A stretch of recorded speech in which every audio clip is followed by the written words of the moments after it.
What is up, Dynasty Leaguers? Welcome into another episode of Drafting Lessons, the DLF TV show where I grab a guest every single week and we run through a Dynasty startup or Dynasty rookie mock draft. So today we're going to continue on with the rookie mocks, specifically the SUPERFLEX rookie mocks. And today I am joined by up-and-comer in the fantasy space, in the fantasy community. He has fantastic rookie content, his own website that he just dropped here recently.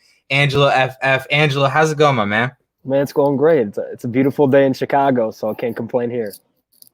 Yeah, it was funny. We were talking beforehand that you got kicked out of the house to record this. So that's why you got the whole exterior. It was a definite compromise. So I got my wife's computer because my webcam's broken, old MacBook, but I had to sit out on the deck because she's in the middle of a lecture. So it worked out. So I have a cam for once, so that's good.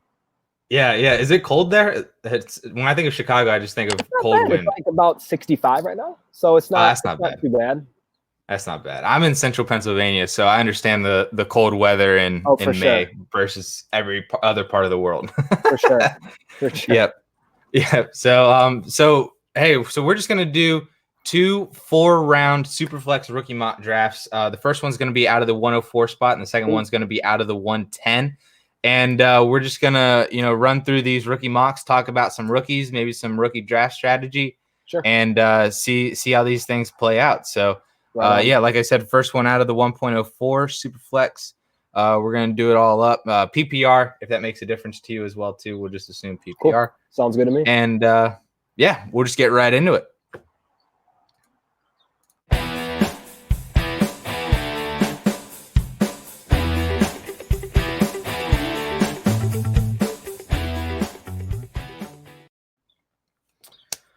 All righty, Angelo. I think this is an interesting spot here, at least how this mock went out for the first 3 picks. So because it is SUPERFLEX, Joe Burrow went 1.01, and then Clyde Edwards-Helaire went 102. And then 103 was actually Tua here, Alabama quarterback and new Miami Dolphins QB Tua Tagovailoa. So 1.04 here. I'd imagine I know where you're going, but Jonathan Taylor, J.K. Dobbins, DeAndre Swift, Herbert is there for quarterbacks, all the wide receivers. So 1.04 here. Where would you be looking to go? I'd be looking to go Jonathan Taylor. I mean, to me, he comes to the NFL as the most prolific runner in collegiate football history. I just think he has 2,000 total yard upside in that Colts offense. He's going to be running behind one of the best offensive lines for the next 5-6 years. Quentin Nelson is an absolute animal, and yes. I think that he's going to benefit greatly from a run-heavy scheme. And like we saw at Wisconsin, the offense revolved around Jonathan Taylor. And with this new-look Colts offense, especially in the next 2 years or so, we're going to see a big shift into who their primary ball carrier is, and their offense is going to revolve around Jonathan Taylor. T.Y. Hilton's getting older. Eric Ebron's no longer there to provide another target. So for me, I think it's a no-brainer right here at Jonathan Taylor. Yeah, no, I'm with you on that one, and I would actually take Jonathan Taylor before Tua. I don't know if you're in the same boat as well, too. Yeah, I would as well. Would you take him ahead of Burrow? No, I think so. For me, Burrow's interesting because he's pretty underrated as a runner, and if you're playing SUPERFLEX, whether if you're 4 points per passing touchdown, you're gonna need a pretty good rushing quarterback, in my opinion. I mean, I think that's a big boost for you, but Joe Burrow's a really good combination of passer and runner. So I think he's going to provide points on the ground and in the air, and that's hard to come by. With Tua, you're going to get potentially a more prolific passing attack from him, but I think Burrow is a good combination of both, and will provide. He might provide from 50, 60 rushing yard games in his rookie year. That wouldn't surprise me. Yeah, absolutely. So the only thing I want to ask, I asked this, I think it was Curtis Patrick last week, who also took Jonathan Taylor. Yeah, Patrick. He's a good dude. Yeah. And so with Jonathan Taylor being drafted by the Indianapolis Colts, of course, everybody's talking about, how good of a fit that is in terms of, Taylor's running style with that offensive line. It's kind of like he's almost being back with Wisconsin again, like the NFL Wisconsin version. Right. So my only question here in terms of fantasy ceiling, right? His pass catching ability was something that everybody kind of questioned coming into 2019. Then he dropped 20 plus receptions, and that kind of maybe subdued his pass catching, qualms from everybody who was out there kind of debating or doubting that ability. But then he goes to Indianapolis, and Phillip Rivers, as we know, is definitely a quarterback who's willing to check it down whenever he gets, blitzed or whatever have you. But is Jonathan Taylor going to be, in your mind, a guy who is going to be a more 50-60 reception kind of running back, maybe that we saw from Melvin Gordon, with the San Diego and LA Chargers or anything like that? Is that going to be Jonathan Taylor, or is he going to be more of a maybe Nick Chubb, pre-2019 Leonard Fournette, Derrick Henry type running back? I don't know if you view it one way or the other. Yeah, no, I mean, that's a great question. I don't know how Curtis answered that, but for me personally, I see his receiving ceiling as more of Leonard Fournette. Okay. Just in the fact that he's not a natural pass catcher. He's not going to be asked to run angle and option routes and some of the more complex route trees that we see from running backs like Alvin Kamara, even in this class, Clyde Edwards-Helaire, and that's where Edwards-Helaire's value lies, is as a receiver. Jonathan Taylor is going to be, probably active in the screen game, in the flats, as a check down option. But I don't, especially in his rookie year, I see him losing out on some third downs to Hines. I think Hines is the far superior pass catcher to Jonathan Taylor. And that's not a slide on Taylor. I'm a big Hines fan, and I think he can actually do some pretty good things this year. But I think after Taylor's rookie year is when we're going to see the uptick in receiving numbers, targets, and receptions. I don't think we're going to get anything more than a Leonard Fournette type of receiver. But I think Nick Chubb's a pretty good point when we're looking at immediate value. I think we're going to see it much more as a runner for Taylor. Yeah, no, absolutely. I'm with you on that one in terms of, he can catch the ball, but I don't know if that's something that's going to be asked of him, especially because Hines is there as well too, Right. So yeah, good thoughts on that one. I agree with you there. So we'll just move right on. 2.04 here on the clock.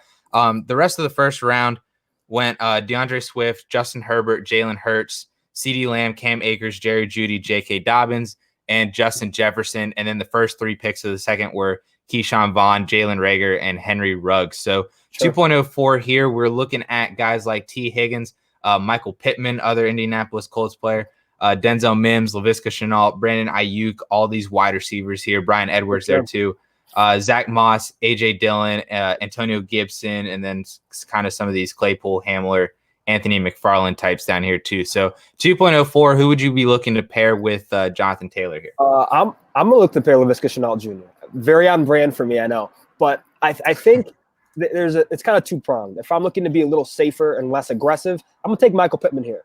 I'm a big Michael Pittman Jr. fan. I think he's going to be starting X receiver for that team. And I think he can do some really, really good things early on in his career. The thing with Shenault is he's a unicorn. Absolute question mark. We don't know what he's going to really bring to the table in Jacksonville. But what I do know is he had dominant stretches of play where if it wasn't for injury, Shenault would have been in the mid-first round of all these rookie mocks. And that's how, for me, I look at it. I mean, all of his potential, his breakdowns. I'm not going to go too in depth. That's all on the website and on Twitter and all of that. But also we have to look at, he might have dual eligibility.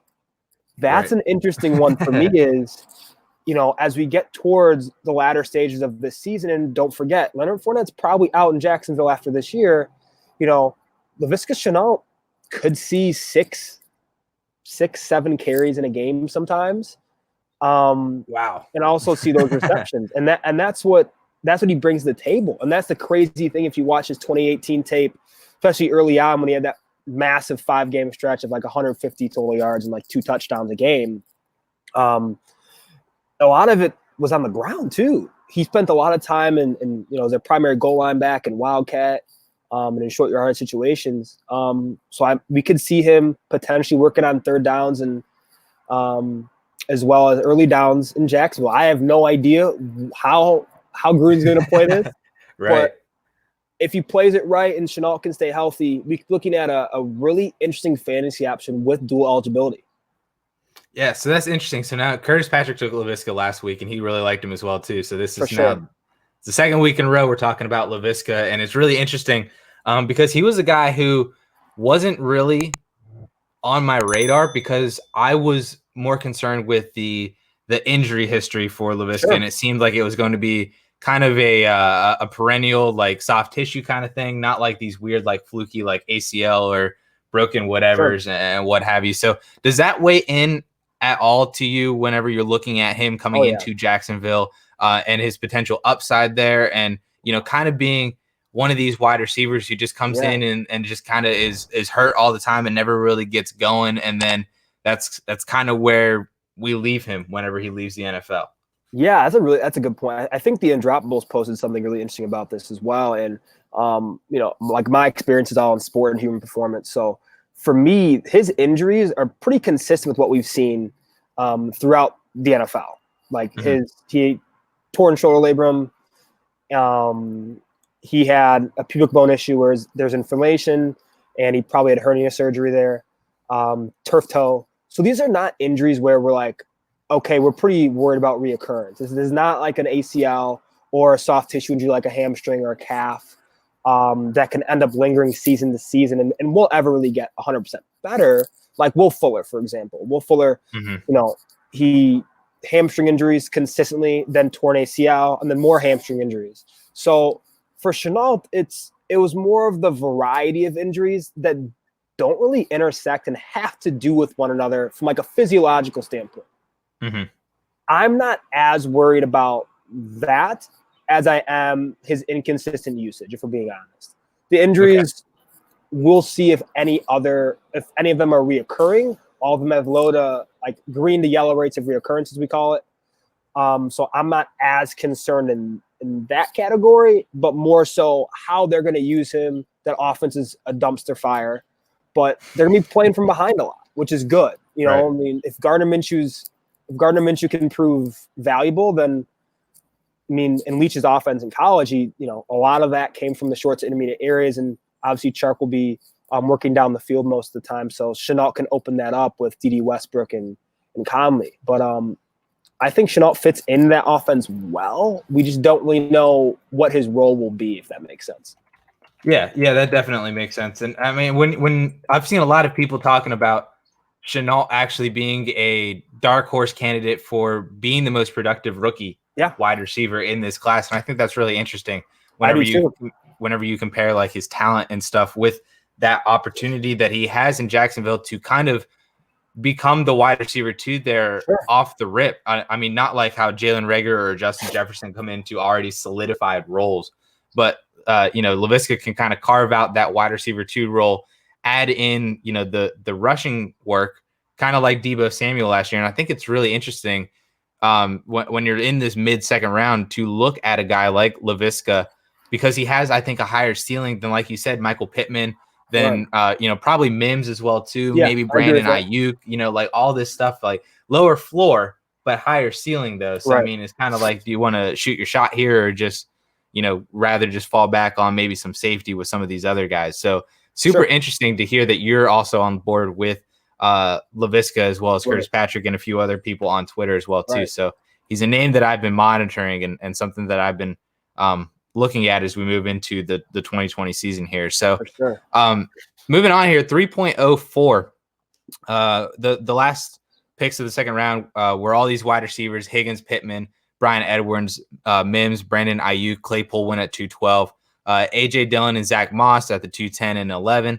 And then here at the top of the third went Darrington Evans, KJ Hamler, and Adam Troutman. So 3.04, we're looking at Antonio Gibson, Anthony McFarland, Cole Kmet, Devin Duvernay, Antonio Gandy Golden, Van Jefferson, Tyler Johnson, Joshua Kelly, Jordan Love, which would be kind of interesting here in Superflex, Eno Benjamin, LaMichael Pirine, Jacob Eason, Lynn Bowden, DJ Dallas, a whole bunch of these guys here. So 3.04 here. What are we looking at? Man, this is part where it kind of gets tough, and you kind of look at, how's your roster, how's your roster composed? If I have an aging quarterback, Jacob Eason's a guy I really like here because he's going to be set up for success. He's going to have Pittman. He's going to have Taylor. He's going to have to learn under Phillip Rivers for probably a year or two. And Jordan Love's another name that's interesting because mean, when there's smoke, there's fire. There's a lot of smoke in Green Bay right now. So I do think that Jordan Love sees the field in that Green Bay offense sooner rather than later. But I'm gonna throw a curveball. I'm taking Eason here. I'm not as enamored with him as a physical talent. I think he has arm talent, and but if he cleans up the intangibles, I think he could be a pretty good player in a good ecosystem. I mean, he has a great offensive line. He's gonna have weapons surrounding him. I think we discount Paris Campbell as well as a talent. And if he's gonna walk into his second and third year in the NFL with Pittman, Hilton might still be there, Paris Campbell, and Jonathan Taylor, that's not a bad start for his young career, and especially with Quentin Nelson, that offensive line. So I'll take Eason there. So, man, I cannot believe you took him over Jordan Love. Yeah, I'm not a big – I like Eason over Love. And I think Eason might see the field before Love does. Okay. I don't know what's going on in Green Bay. I don't think anyone does. But Eason's a guy I think is interesting. If he develops and he has a strong preseason, we don't know, obviously, with COVID going on, how training camp will go and all that. But I like that offense a little better than Green Bay's, and I like the division they play in better than the NFC North. I mean, you're gonna have to go against the Bears twice a year, the Vikings twice a year, and the Lions, who are improving their secondary. And I don't think they're not a cupcake by any means, but I don't know. I have a good feeling about Eason. This is kind of around the 3-0, usually around the 305 is when if he's available. In some of my drafts he's been, some he's not. That's when I kind of like to look for him. And yes, I like to look for him over Jordan Love, depending on how risky I want to be. If I'm really risky, then I'll take Love sometimes as well. I think it's interesting because as I'm sitting here thinking about it and listening to what you're saying in terms of Eason versus Love, we know that Love has to see the field at some point, right? Sure. To justify them trading up in the first round, drafting him in the first, all that stuff. Like, we know he has to, play at some point. But Eason, with Phillip Rivers being on a 1-year contract, that I feel like the Colts are trying to be win now. Right. But I don't think they're going to be very successful considering the fact that you got Phillip Rivers. Sense. Yeah. Like you have all this youth from this draft, Jonathan Taylor, Michael Pittman, Nyheim Hines is still pretty young as well, too. A whole bunch of these young guys, Paris Campbell as well. And it just doesn't seem like they are going to, come together and merge into one win now team. And so it's very possible in my mind that Phillip Rivers is not on that team next year. And they want to see what they have in Jacob Eason, know? So it does seem like a possibility that he sees the field before Jordan Love does, and in terms of meaningful and valuable like quarterback snaps, and he has a better team. We've all been talking about the fact that like Aaron Rodgers hasn't been getting any help whatsoever. None. No help. It's Devontae Adams and nobody else. You're exactly right. Throw in Jordan Love into that situation, a guy who's already a polarizing candidate, like quarterback, like very like Josh Allen-y in the sense that like he's not accurate. He's doesn't have all this fantastic, quarterback traits, and you throw that into the Packers offense with only Devontae Adams as like a maybe a rookie at the end of the year or second year or third year, whatever have you. And it's probably not going to be a good situation. No, it's going to be definitely his early career might be a little rocky because there's just so much uncertainty. It looks like, them picking Josiah DeGura so early, it looks like they're going to want to, they paired him with A.J. Dillon. They're going to want to be a Tennessee Titans-esque team. Right. And they're going to want to run the ball. And, I for the life of me, I'm a big Bears fan. I live in Chicago, obviously. I was happy with the Packers draft.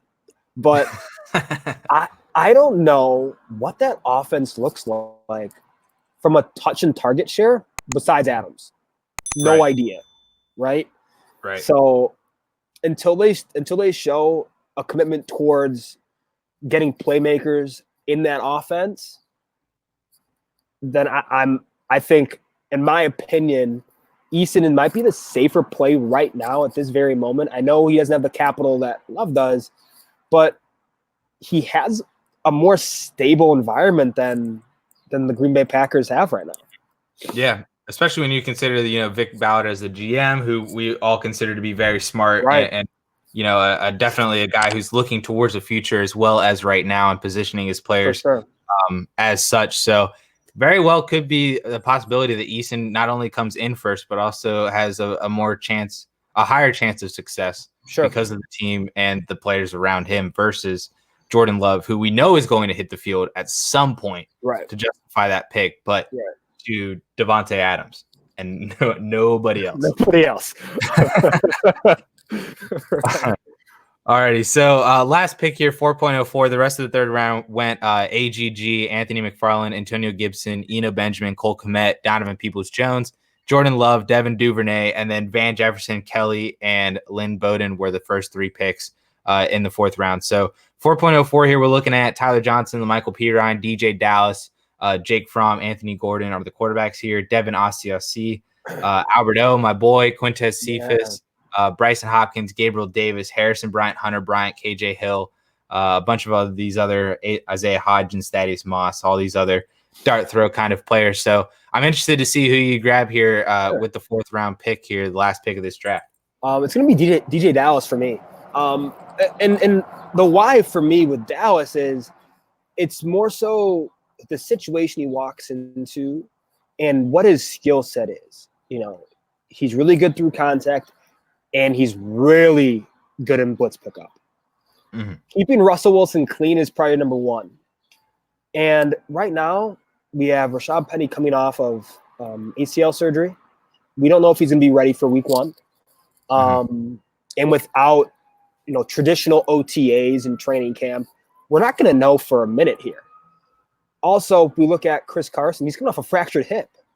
Right. And he's coming into a contract year as well soon. So I don't know if I'm not saying Dallas is going to be the lead guy, but he's in a backfield that has two unhealthy running backs and a team that likes to run the football with Pete Carroll. So I like Dallas to see the field his rookie year and potentially succeed in a Russell Wilson-led show. So if I was taking a receiver here, it would honestly be Isaiah Coulter.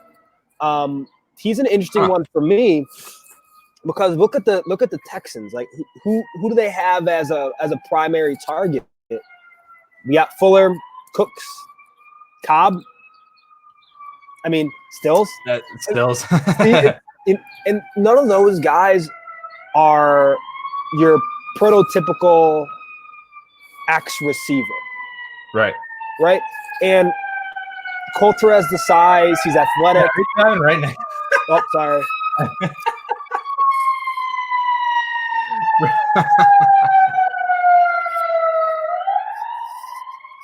Welcome to Chicago.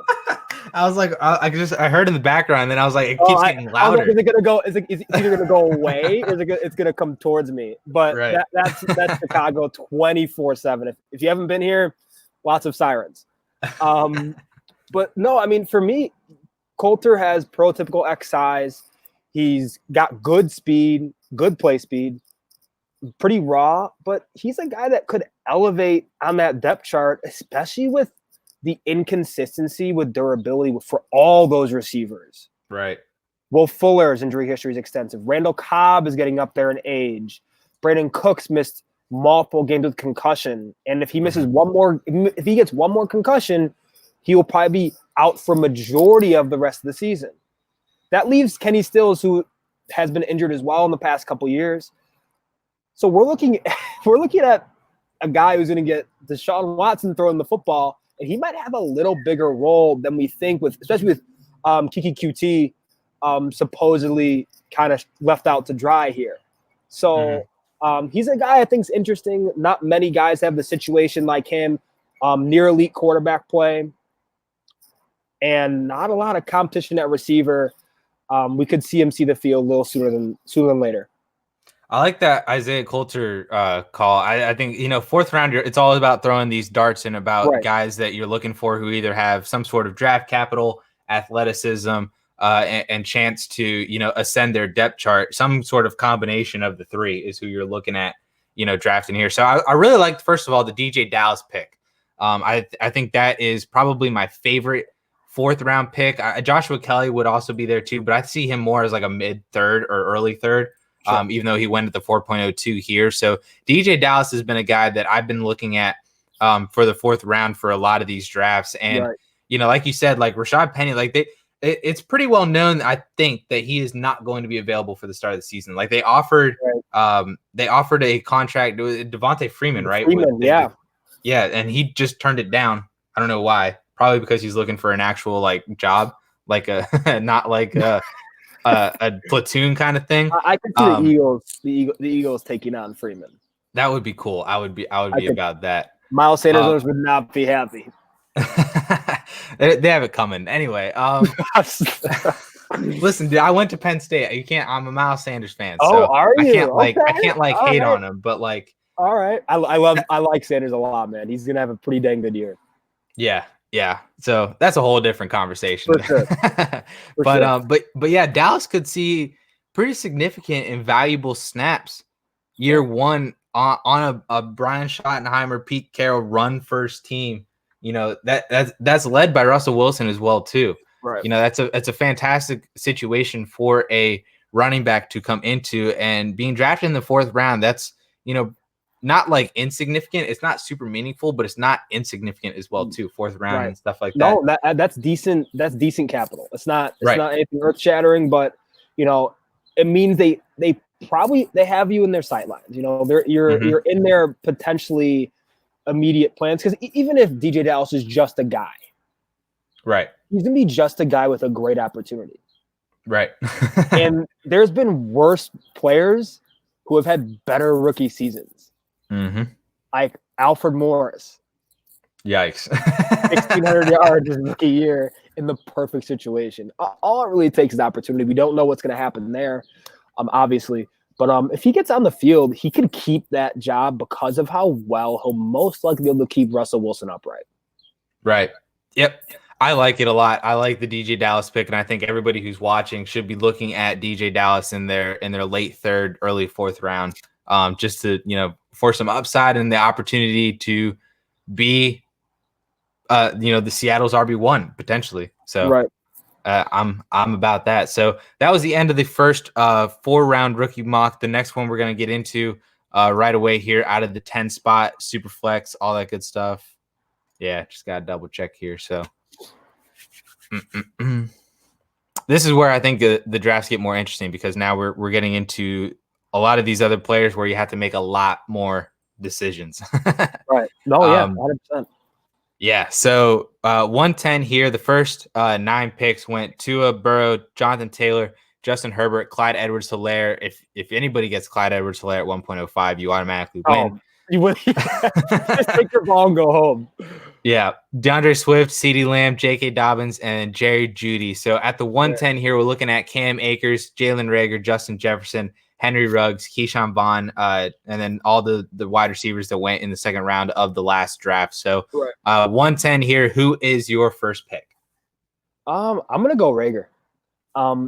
Nice. For me, I think I love the talent. I think he's an extremely explosive athlete, talented young kid.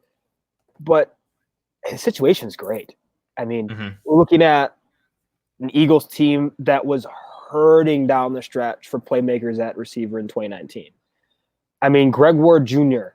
was our number 1 receiver. Yeah, that's not gonna cut it come playoffs. And I think them drafting him in the first round was an indication that they want to get more playmakers around Carson Wentz. And I think we're looking at a kid that has the potential to be the leading receiver for all rookies. He's in a great situation. His target share at receiver might lead the team percentage-wise. Besides Zach Ertz, I mean, targets are up for grabs there. Deshaun Jackson's not going to get a ton of targets. And, I like that landing spot for Reagor, and I think he's going to be a dynamic punt returner as well. If you get points for punt returns in your league, or if that's a big part of your leagues, I know it is for some, He might be a Pro Bowl caliber punt returner. He has skills there in that arena as well. Another guy I'm looking at there is Cam Akers.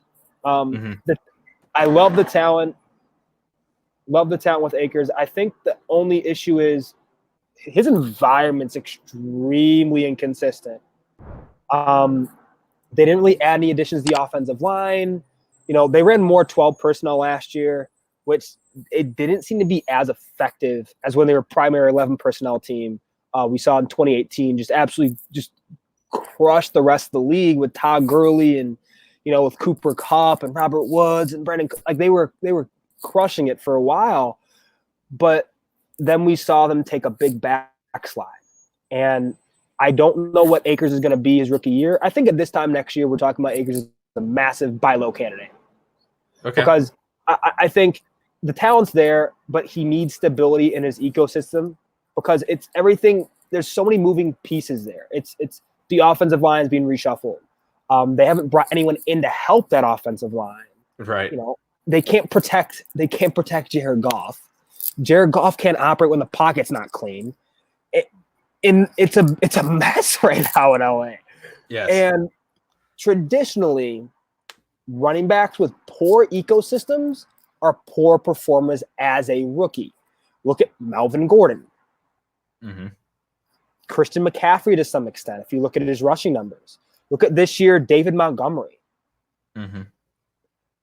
If you have a bottom tier-ish line in shaky quarterback play, I don't think it's going to bode well, but he's an upside pick at around the 110, 111 area that I'm definitely looking to pounce on because I think the sky's the limit once he gets some stability.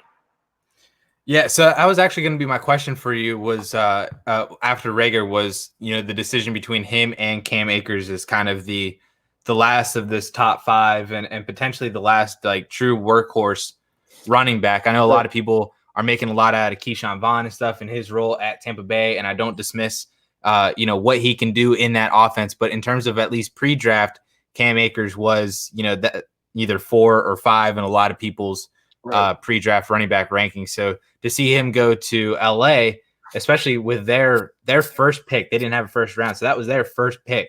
Was Cam Akers, and the role that we've seen Todd Gurley play in over the past couple of years, even though he had a down year last year, still had 12 rushing touchdowns. I think it's really interesting to look at Cam Akers and kind of project mid RB2 numbers onto him, maybe or low end if the touchdowns aren't there. Sure. Which I'm not sure if they will be or not. That's just kind of interesting. As for Jalen Reagor, boy, there's I might take him over Jerry Jeudy. I would not blame you at all. Jerry Jeudy to me is the best mover of this wide receiver class, and he's the best mover we've seen in quite some time at the receiver position. However, you have a quarterback I think he's only had one game over 25 completions in his career. Obviously, Drew Lock's young; he's a rookie. Right. They just added Hamler. They have Sutton. They have Fant. They have Gordon. They have Lindsey. That's a lot of targets to go around. So it's not going to be the Jerry Jeudy show in Denver. It might be the Jalen Reagor show in Philadelphia. And I think that's the big thing for me is Jerry Jeudy more talented than Jalen Reagor? Yes, I do think he is. But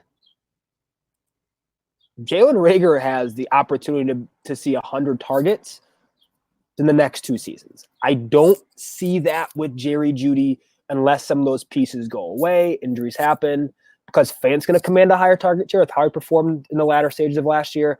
Courtland Sutton's developing into a young superstar receiver. We don't know if Drew Lock can support three viable options weekly. Right. So a lot of question marks there. Would not blame you one bit for taking Reagor over Jeudy. Yeah. Yeah, I think my Jalen Reagor love has been well documented on this show, at least through with Ryan, and I don't remember if Curtis took him last week or not either. But he's been a very popular pick to start out these second drafts here. So I love it. I'm all about Jalen Reagor, and there's not really much more to be said. So we'll just move right on to the second round here.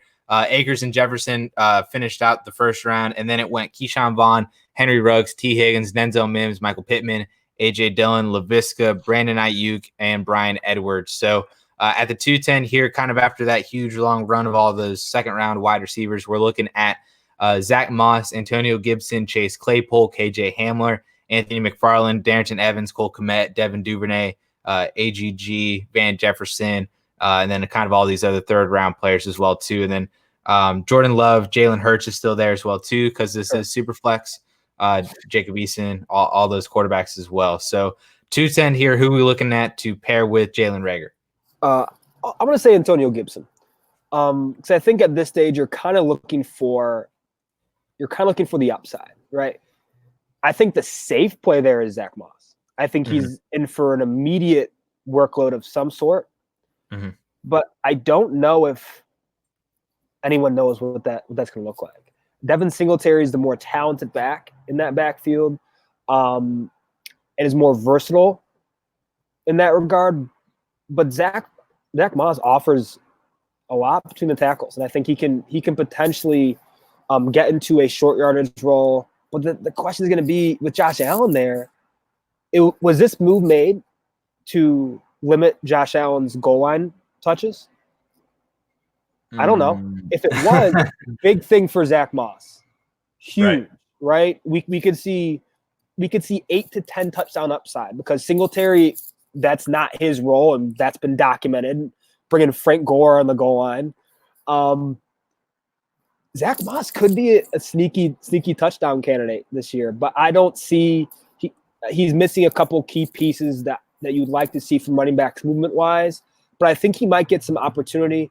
But to me, Gibson's the guy that is the biggest question mark at running back in this class. We have no idea. He never received 15 touches in his whole collegiate career. No idea what he's going to be as a running back. All we know is Ron Rivera likes him. Darius Geis, unfortunately, can't stay healthy. Bryce Love might never see an NFL field, unfortunately. I love Bryce Love too. He doesn't have a ton of legitimate, consistent competition. Peyton Barber is Peyton Barber. So as a pass catcher as well, Gibson's the best pass catcher out of that whole bunch. Played a lot of receiver. So I think in PPR leagues, I'm hammering Gibson there. I think he has a decent floor as a pass catcher. Do I think he sees, 15 touch, rushing upside consistently year one? No. But I think he can provide potentially, 10 to 12 touches on a week-to-week basis, especially with the Redskins profiling to play from behind. I think that's a big deal as well for looking at it. So the one interesting thing I just wanted to bring up in terms of when we were talking about Zach Moss there real quick is I was looking up while you were talking red zone rushing stats from last year. Frank Gore had 18 carries inside the 10 and 11 inside the 5. Both of those are like top 15 numbers. Yep. He had more he had more inside the 5 carries than Derrick Henry. Yeah. Huge. So like there's a massive potential here for goal line work on top of what Josh Allen already did, and with all that too, kind of like how Cam Newton was for the longest time with Carolina. So for sure. So there is definitely goal line work there to be had for Zach Moss. And that was, again, I was going to ask you the decision between Gibson and Moss, but you already are answering all these. And then with Gibson, at least, Rivera has talked about him as his new kind of Christian McCaffrey, which I think is interesting. And not saying that he definitely high praise, not saying that he will become Christian McCaffrey. I don't think a lot of 99% of running backs now won't become Christian McCaffrey. But when you look at what McCaffrey did, at least in his rookie year, right? 400 rushing yards and 600 receiving yards. And I don't think he'll hit that in terms of receiving yards, but the rushing yards is something that's really interesting. And that was kind of his knock after his rookie year was like, dude's not a good, or a very efficient between the tacklers runner.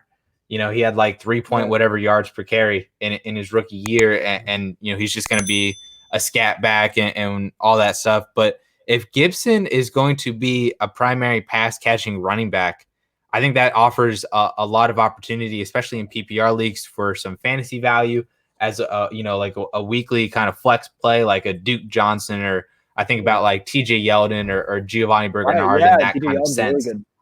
So my only question to you for Antonio Gibson, a lot has been made in terms of his overall usage in college. He had like 70 touches total last year. Yeah. And I think he had like maybe 30 overall rush attempts in college, something like that, off the top of my head. Yeah. Does that concern you whatsoever? Or is that more of a positive in terms of, he has like all this like no usage, no wear and tear, whatever. It's kind of like Alvin Kamara coming in where he wasn't utilized at all in college, and now he's just got like super fresh legs and he's just coming into the NFL primed to explode. Yeah, I think it's both. I mean, it's a blessing and a curse. Mm-hmm. It's a blessing because upside's tremendous, right? We saw what he did with those touches and how efficient he was with them. Huge upside there. Curse because we don't know. We have no idea. We have no idea if he can handle the workload. We have no idea, if he can stay in the field for 3 downs. We have no idea if he can protect the passer. See, and that's the part where, if I'm at that slot right around that 210, 211 range, if it's Gibson and Moss, if I want to be safer, I need a running back right away, and I need someone who's going to come in and produce some RB3 type numbers. Zach Moss is the guy. But if I want a guy who could potentially be, by the end of the season, a mid-tier or upper-tier RB2, that type of potential, I'm taking Antonio Gibson. I think it's the potential as a pass catcher that's so great. He was a receiver. He's not a super refined route runner, but he can make plays down the field. You can manufacture touches for him, and he's a threat to score anytime he touches the football. But it's tough for me. I mean, most of my leagues, my running backs are getting old. So Zach Moss is the guy that I'm looking to acquire. More so the opportunity than the talent. But with Gibson, if I'm pretty straight up at running back, or if I'm like, I want to take a dart through here. My team's a contender. I want to be taken over the top. Antonio Gibson's the guy. Yeah, I'm about it. Definitely for the upside as well too, and all that stuff. So solid pick there. We're gonna move on to the third round here, 310. So Zach Moss went at 211, then Chase Claypool, and then the rest of the third went Devin Duvernay, Anthony McFarland, KJ Hamler, Van Jefferson, Joshua Kelly, AGG, Darrington Evans, Adam Troutman, and Lynn Bowden. So at the 310 here, Cole Kmet, Tyler Johnson, Jordan Love, Eno Benjamin, Jalen Hurts, LaMichael Pirine, Jacob Eason, DJ Dallas as well, Jake Fromm, Donovan Peoples-Jones, and then a bunch of these other guys who were in the 4th round of the last draft. So 310 here, where are we looking to go at? I'm looking Jalen Hurts. I mean, for me, I really like Jalen Hurts, and I've liked him throughout his collegiate career. I think this is a great situation for him to grow. Will he be a starting quarterback right away? Obviously not. Carson Wentz is there. But Carson Wentz hasn't had the cleanest bill of health throughout his NFL career so far. And Doug Peterson's offense is a quarterback-friendly one. So if and when he does end up seeing the field, he could stay on the field. And that's the thing is, I think Wentz has an out in his contract. I think it's like 2022. If Hurts proves by then that he is the heir apparent and they roll with him, man, you paid a late third round rookie pick for a guy who has 6-7 touchdown upside as a rusher. Right. Like, that's not even what he can do as a passer as he develops. And for me, that's huge. I think the multidimensional approach that he brings to the table is massive. And could be a big boon in fantasy if he sees the field consistently. That's what we don't know. If Carson Wentz proves healthy the next 2 seasons, they sign him to a long-term extension, then, you're kind of eating that late third round pick. But that's not a lot to eat, so it's fine with me. Yeah, exactly. And it's funny because I was scrolling through Twitter, earlier today, and I saw a It was a highlight video from the Clemson-Alabama game with Yeah. Jalen Hurts. Yeah. And it was Hurts's, rush for it was like his 30-yard touchdown Yeah. right before the final Clemson drive, of Watson to Hunter Renfrow. And I'm just like, I remember sitting there and I'm like, man, like he is so good. And I don't know why people don't Right. recognize like how good Jalen Hurts People actually like him. is. Yeah, And they're like, man. well, he's not as good of a passer. You can't compare him to Lamar Jackson. And like I get some of the stuff that some people say, but like at the end of the day, Jalen Hurts was super productive at Oklahoma. He produced, and I remember that same narrative with Deshaun Watson. He won, but yeah, but, and it's with Lamar Jackson. He's a running back, right? He should probably play receiver. Could be Jalen Hurts. That's the type of low to mid 4.5 guy too. And he's a legitimate runner too. Physical, tough to bring down.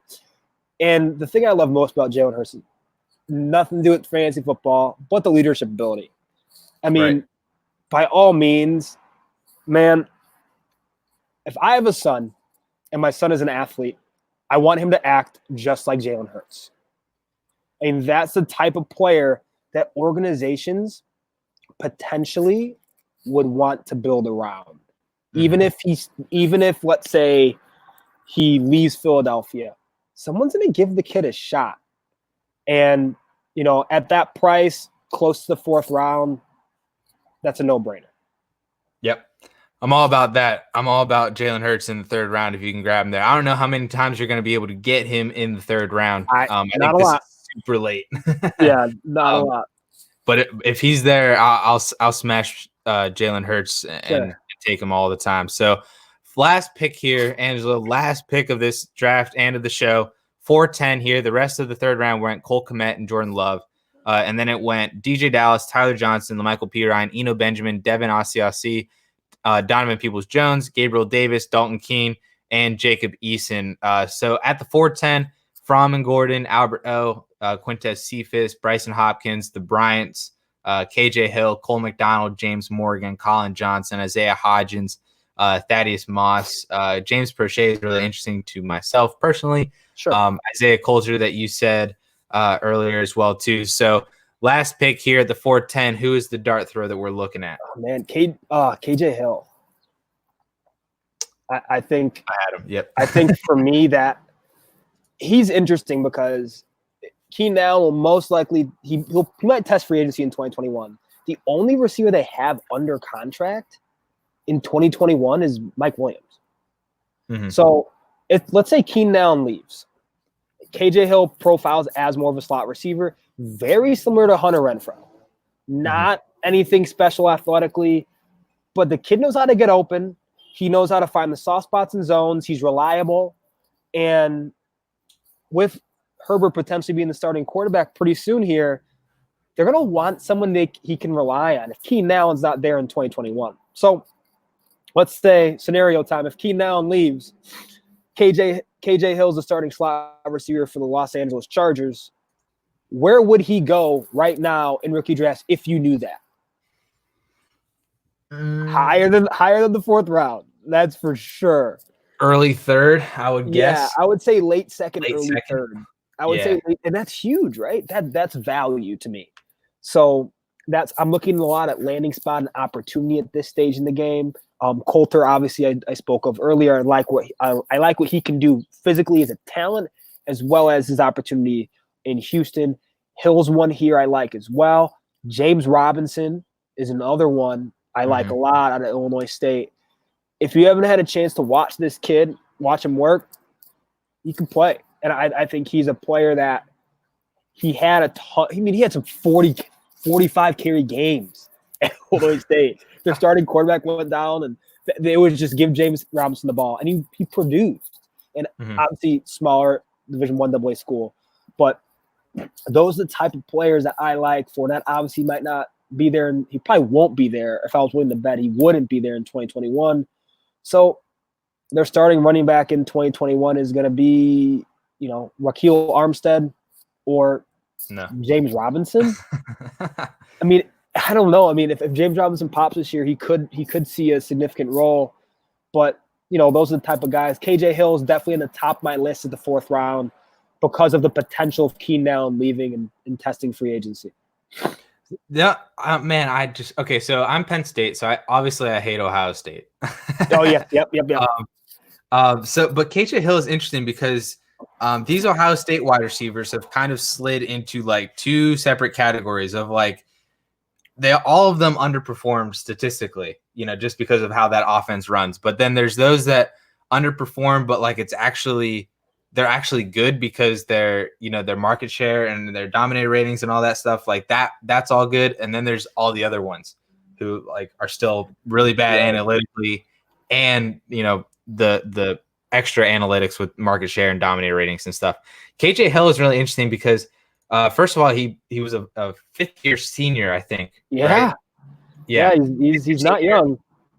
So he's already coming out pretty old. But I mean, McLaurin did that as well too. McLaurin came out as an old rookie as well too. And then you look at his 4th year, which was technically his junior year, 70 receptions for 885 yards and 6 touchdowns. Last year, 57 for 636 and 10. I mean, those are pretty solid numbers for an Ohio State wide receiver. I'm just wondering which side you put him on. Do you put him on the Michael Thomas, Terry McLaurin, better Ohio State wide receivers, or do you put him on the other side? I think talent-wise, the other side for talent, but I think him as a skill player is something that we can't overlook. Hunter Renfrow, as I'm going to keep going back to, completely overlooked. If you watch him play at Clemson, he's just good. Like he's just a good football player, and that's what KJ Hill is. He's a good football player. It is called this is Brian Hartline syndrome. Brian Hartline gets these guys ready to play in the NFL, and like he was an NFL receiver himself. I enjoyed watching him, but he gets these guys ready to play at the NFL level, and I like KJ Hill, and I think if he gets a significant opportunity, he'll be ready to play and play a role very similar, like I said, like we see with a Hunter Renfrow, Jamison Crowder, you know, guys who are reliable targets, nothing flashy athletically, but can get open and are, you know, a reliable red zone presences as well. Yeah. Hey, 4th round again. You're throwing darts here, and if it's going to take a Keenan Allen departure from LA to get him snaps, if that's what it takes, then it might happen, and then you found yourself a nice wide receiver. So I like the call there, KJ Hill, to round out the final pick of this 4-round draft. So that's going to do it. Those 2 mock drafts that we just ran through. Crap, I hit X instead of. I don't know what to do now. Oh no. We'll just hit this. So that's gonna wrap it up here. So Angelo, thank you so much for hopping on and talking all these rookies with me. This is your time now. I'm gonna give you to kind of plug away whatever you're doing, where people can find you, all the good stuff that you do on Twitter, everything about that. So let the people know. Sure. First of all, thanks for having me. I really appreciate it. You got to experience some Chicago noise, so welcome. For me, man, I'm just on AngeloAnalysis.com a lot. I'm working on some new rookie profiles. Brian Edwards is the next one to come. That should come by probably early next week. But you can find me on Twitter. I'm on there a lot as well. At Angelo_fantasy or AngeloFF for the username. But yeah, I'm just dropping threads and I'm just interacting with people and talking about what I do movement wise and how that applies to my fantasy football strategy and how I kind of attack drafts. But yeah, hey, thank you again, man, for having me. I appreciate it. Yeah, absolutely. So to all the people watching on YouTube, please give Angelo a follow on Twitter. His threads are like 20 tweets long, and they're all fantastic information. It's awesome stuff. So you definitely need to check that out. The link will be in the description down below for his Twitter profile. So thank you guys so much for watching, tuning into this Drafting Lessons. Please make sure you hit that subscribe button and ring that notifications bell to be notified every time the DLF drops a YouTube video, be it this video, the ADP show with Ryan and Dan, the DLF mailbag with Chris and Adam. We're going to get some more stuff here as we move into the actual summer, June, July, August, preparing for the 2020 season itself with more Dynasty content and sprinkling in some of that redraft goodness as well too. So make sure you hit that subscribe button, like this video as well too. Leave some comments down below for Angelo to if you agree or disagree with any of his picks, to hit him up, let him know, and you know, just you can hit him up on Twitter as well too. Like I said, link will be in the description. So thank you guys so much for tuning in and catching us for this episode of Drafting Lessons, and we will catch you guys later.